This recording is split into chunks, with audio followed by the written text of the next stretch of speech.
March 7, 1945. 16:35 hours. East bank of the Rhine River, Remagen, Germany.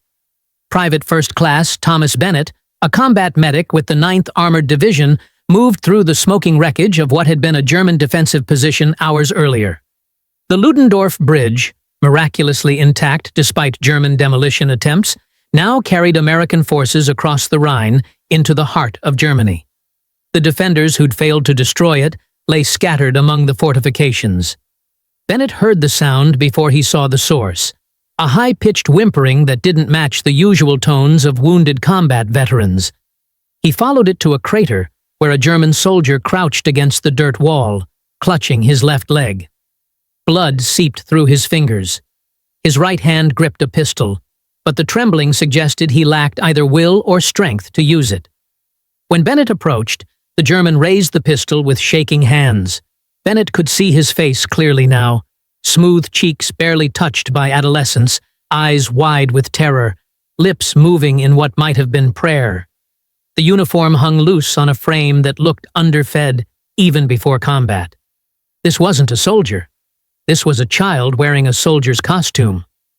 "Easy, son," Bennett said softly, raising his empty hands. "Medic. Sanitator." The boy's gun hand wavered, his face contorted with confusion and fear. When Bennett took another step forward, the German threw the pistol aside, pressed himself against the crater wall, and began sobbing. Not the controlled tears of a man, but the helpless crying of a frightened child who'd reached the absolute limit of what he could endure. Bennett knelt beside him and gently moved the boy's hands away from the leg wound. Shrapnel had torn through the calf, but the bleeding wasn't arterial. Survivable. Bennett pulled out his medical kit and began working, while the German teenager watched with an expression of complete incomprehension, as if Bennett were performing magic rather than basic trauma care. "You're going to be okay," Bennett said, knowing the boy probably didn't understand English, but hoping the tone would communicate what words couldn't. "You're safe now." The German boy stared at Bennett's hands as they cleaned the wound, applied sulfa powder, and wrapped clean bandages around his calf. When Bennett offered his canteen, the boy took it with trembling hands and drank like he hadn't tasted clean water in days. Then he looked directly at Bennett's face and whispered a single German word that needed no translation. "Warum?" Why? Bennett didn't have an answer that would fit in German vocabulary he didn't possess. He just shrugged, patted the boy's shoulder gently, and moved on to find the next wounded soldier who needed help, leaving the German teenager sitting in the crater, staring at the clean bandage on his leg like it was evidence of something he'd been told was impossible. The child army of the Reich's collapse. By March 1945, Nazi Germany's systematic destruction of its own future had reached its logical conclusion. Children fighting desperate defensive actions against professional armies, while the regime that had betrayed them collapsed around them. The Volkssturm and Hitler Youth conscription had evolved from desperate measure to standard practice, feeding adolescent bodies into a military meat grinder that consumed them without meaningful strategic effect. The statistics documented institutional child sacrifice. Hitler Youth members aged 15-17 in combat roles, January-May 1945, approximately 80,000, 100,000. Teenage casualties in final 5 months, estimated 20,000, 25,000 killed, 30,000, 40,000 wounded. Teenage German POWs captured by American forces, March-May 1945, approximately 35,000, 45,000. Wounded teenage POWs requiring medical treatment, approximately 15,000, 18,000. Average age of captured Hitler Youth combatants, 16.3 years. Percentage who believed Americans executed prisoners, approximately 85–90%. Average training period before deployment, 5 to 10 days. The teenage soldiers captured by American forces had been systematically conditioned to expect execution or torture if captured. Nazi propaganda had spent years depicting Americans as barbaric monsters who showed no mercy to prisoners, particularly to young soldiers who represented the future of German resistance. The indoctrination was so complete that many teenage POWs attempted suicide rather than face capture. genuinely believing death by their own hand was preferable to what Americans would do to them. The psychological conditioning created tactical problems for American forces. Teenage German soldiers fought with suicidal desperation, born not from courage, but from terror of capture. They couldn't surrender because surrender meant torture and death. The propaganda that was supposed to strengthen resistance instead created situations where frightened children fought to the death rather than accept quarter from enemies they believed were demons. The shock of survival. For teenage German POWs who'd been conditioned to expect execution, the discovery that American medics were actually trying to save their lives created psychological disorientation as profound as physical trauma. The systematic kindness contradicted everything they'd been taught about American character and military practice. The initial response was often disbelief. Wounded teenage POWs would watch American medics working on their injuries with expressions suggesting they thought they were hallucinating or experiencing elaborate deception that would end in cruelty. Some refused treatment initially, preferring to die untreated rather than face torture they believed medical care would precede. 16-year-old Klaus Richter, captured with severe burns near Cologne, described his psychological state. "I'd been taught Americans skinned prisoners alive, that they tortured young soldiers because we represented future resistance. When the American medics started treating my burns, gently, carefully, giving me morphine for the pain, I thought I was already dead, and this was some kind of afterlife hallucination. I couldn't process that the enemy was helping me survive." The moment of realization, when teenage POWs understood that American medical care was genuine and not prelude to execution, often produced emotional breakdowns. Boys who'd maintained stoic composure during capture would suddenly begin crying uncontrollably when they understood they weren't going to die, that the propaganda had been lies, that enemies were treating them with more humanity than their own government had shown. The psychological transformation happened rapidly for most teenage POWs. Within hours of receiving medical care, the terror would drain away, replaced by confusion, gratitude, and tentative trust. The speed of the transformation demonstrated how shallow the propaganda conditioning had been, built on fear rather than genuine conviction, collapsing immediately when confronted with contradictory evidence. The field hospitals. American field hospitals established behind advancing front lines became spaces where former enemies discovered shared humanity through the universal experience of pain, healing, and medical care. Wounded teenage German POWs received treatment in the same facilities as wounded American soldiers, often in adjacent beds, attended by the same medical personnel. The proximity forced acknowledgement of common humanity that combat conditions had obscured. American soldiers recovering from wounds found themselves next to German teenagers recovering from similar injuries. The shared experience of being patients rather than combatants created common ground, where nationality and uniform became less important than the universal desire to survive and heal. The medical staff, doctors, nurses, medics, orderlies, made no distinctions in care quality based on nationality. Teenage German POWs received the same antibiotics, the same surgical interventions, the same pain medication, the same nursing attention as American patients. The equal treatment demonstrated values that propaganda had claimed Americans didn't possess. Staff Sergeant Edward Morrison, a surgical technician at a field hospital near Frankfurt, described the ward dynamics. "We had American kids and German kids in the same ward, all wounded, all scared, all wanting to go home. The German teenagers would watch how we treated our own wounded, then realize they were getting the same care. You'd see it in their faces, the propaganda crumbling, being replaced by understanding that we actually gave a damn whether they lived or died." The field hospitals also became sites of cultural exchange despite language barriers. American patients would share candy and cigarettes with German teenagers in neighboring beds. Nurses would learn German phrases to communicate with young POWs. German teenagers would practice English words, ask about America, share photographs of families they missed. The breaking of indoctrination. The medical care provided by American forces became the most effective denazification tool for captured teenage German soldiers. No amount of formal re-education could match the persuasive power of experiencing mercy from people they'd been taught were merciless. Receiving care from enemies' propaganda had depicted as monsters. The psychological impact operated at multiple levels. The immediate experience of medical treatment contradicted specific propaganda claims about American brutality. The sustained quality of care demonstrated systematic commitment to humanitarian values rather than individual aberrations. The professional competence of American medical personnel revealed organizational sophistication that contradicted Nazi claims about democratic decadence and chaos. 17-year-old Hermann Schultz, wounded during the Ruhr pocket fighting, described his transformation.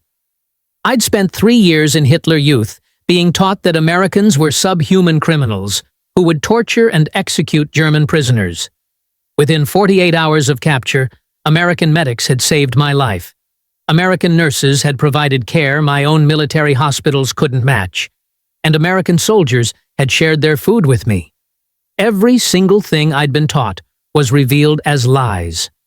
The medical care didn't just heal my wounds, it destroyed my faith in Nazi ideology." The denazification through medical care proved more effective than formal programs because it was experiential rather than educational. Teenage POWs didn't read about American values or hear lectures about democracy. They lived the evidence that Americans treated wounded enemies with dignity, that democratic societies could be simultaneously strong and compassionate, that military power didn't require cruelty. The medic's burden. For American combat medics treating teenage German POWs, the work carried psychological costs that exceeded the trauma of treating wounded American soldiers. They faced the moral complexity of having to save lives of young enemies they or their comrades had just wounded in combat, while struggling with anger at a regime that had sent children to die. The medics often experienced conflicting emotions simultaneously. Professional satisfaction at saving lives, rage at Nazi leaders who'd sacrificed children, grief for the teenage years these boys had lost to warfare, guilt about American actions that had wounded them, pride in demonstrating American values through medical care. Private First Class. Robert Henderson kept a diary documenting his experiences treating teenage German POWs near Magdeburg. "Treated a 15-year-old kid today. Shrapnel wounds to the chest and arm. He was terrified when I approached, kept trying to crawl away despite the wounds. When I finally got close enough to treat him, he was crying and begging in German. I think he was begging me to kill him quickly, rather than torture him. When he realized I was actually bandaging his wounds, he looked at me like I was performing a miracle. Saved his life. Don't know how I feel about that. He tried to kill Americans yesterday, but he's just a kid who never had a choice. This war is all wrong." The emotional burden was particularly heavy for medics who were also young. Men in their early 20s, treating boys only a few years younger. The small age gap made identification easier and more painful. These medics could imagine themselves in the teenage POW situations, could recognize how thin the line was between their own lives and the lives of enemies they were treating. Some medics coped by adopting paternal attitudes toward teenage POWs, treating them as surrogate sons or little brothers rather than enemies. Others maintained strict professional distance, focusing on medical tasks rather than emotional connections. Most struggled with finding balance between compassion that made the work meaningful and detachment that made it sustainable. The Geneva Convention in practice. American military medical doctrine made no distinctions based on age, nationality, or military status when treating wounded combatants. The Geneva Convention's provisions for medical neutrality were reinforced by training that emphasized treating all wounded as patients rather than enemies. Combat medics were explicitly instructed that their mission was saving lives regardless of the uniform those lives wore. But doctrine confronted complicated emotional reality when the wounded enemies were obviously children. American medics who'd treated wounded Wehrmacht veterans throughout the European campaign found themselves providing care to boys who looked young enough to be their sons or little brothers. The cognitive dissonance between enemy combatant and wounded child created moral and psychological challenges that medical training hadn't addressed. Corporal James Walsh, a medic with the 1st Infantry Division, described the emotional conflict in a letter to his wife. "We treat German wounded the same as our own. That's Geneva Convention and Army doctrine. But when the wounded German is 15 years old and crying for his mother while you're working on him, the professional distance becomes impossible. You can't see an enemy soldier. You just see a terrified kid who should be in school, not bleeding out in a foxhole." The medical treatment provided to teenage German POWs often exceeded minimum Geneva Convention requirements. Medics gave extra morphine to ease psychological trauma alongside physical pain. They spent additional time offering reassurance in broken German. They shared cigarettes and candy, provided comfort items from personal supplies, and generally treated young POWs with paternal care that went beyond clinical medical necessity. The lasting bonds.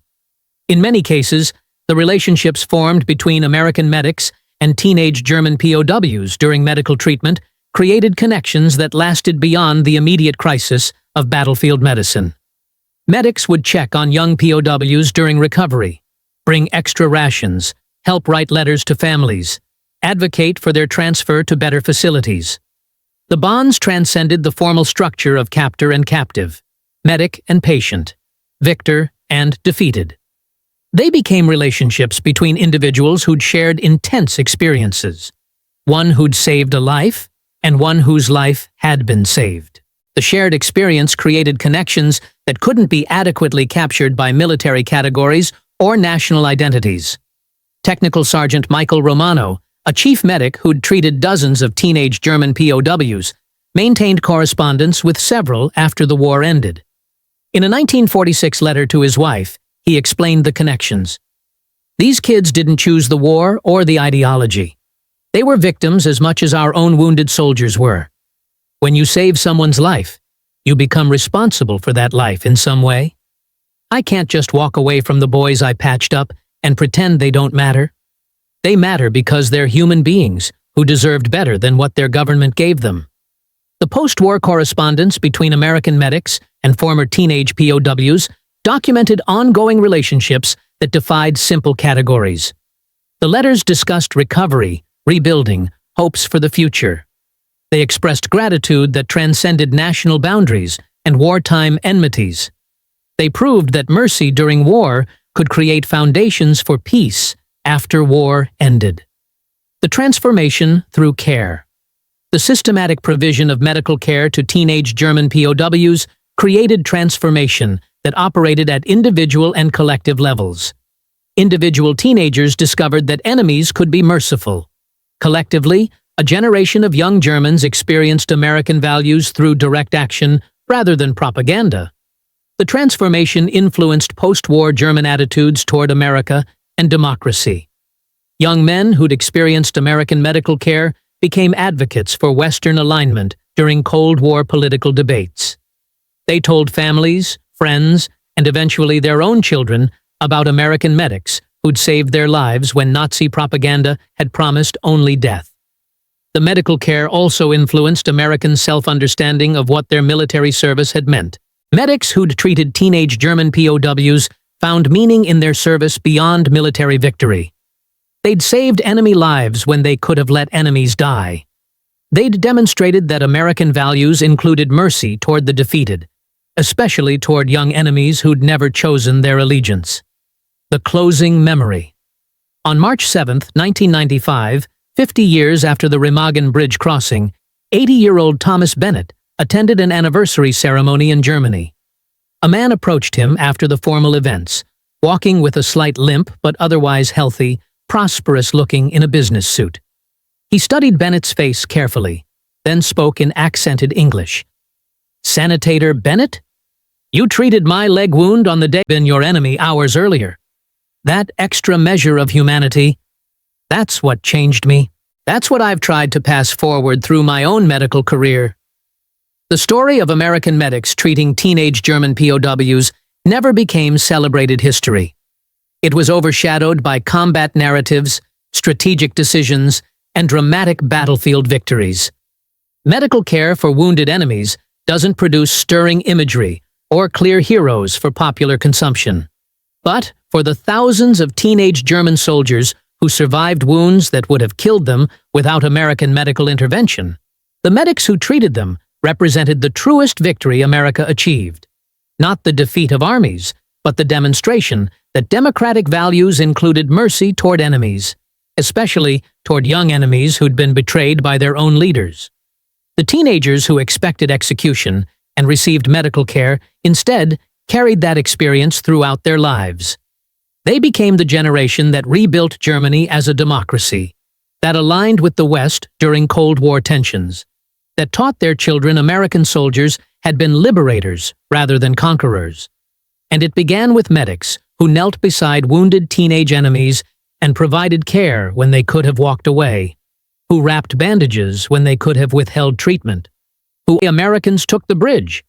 I was 16 years old and expected to be executed. You saved my life and showed me that everything I'd been taught about Americans was propaganda. Bennett, memories flooding back across 5 decades, recognized something in the man's face, the echo of the terrified boy who'd thrown away his pistol and cried while Bennett wrapped his calf. "Klaus?" he asked tentatively. "Klaus Richter," the German confirmed. "I live in Bonn now. I'm a doctor, a surgeon. I chose medicine because of what you did that day. You showed me that healing is stronger than harming, that mercy matters even during war. I've spent my career trying to live up to the example you set when you treated an enemy child with the same care you'd give a friend." Bennett, typically reserved, found himself embracing the man who'd been a wounded boy. "I was just doing my job," he said quietly. "Geneva Convention said, treat all wounded. That's what I did." "No," Richter insisted. "The convention said the minimum you had to do. You did more. You gave comfort along with care. You treated me like I mattered, like my life had value even though I'd offered water and morphine and comfort to boys who'd tried to kill Americans hours earlier. They proved that mercy could survive even in total war's brutality, that professional medical ethics could transcend national hatreds, and that treating enemy children with humanity would create foundations for peace that military victory alone could never build. The bandages they wrapped on teenage German legs and arms became bridges across the deepest divide war could create. And those bridges proved stronger than any bomb or bullet in building the peaceful Europe that emerged from war's ruins.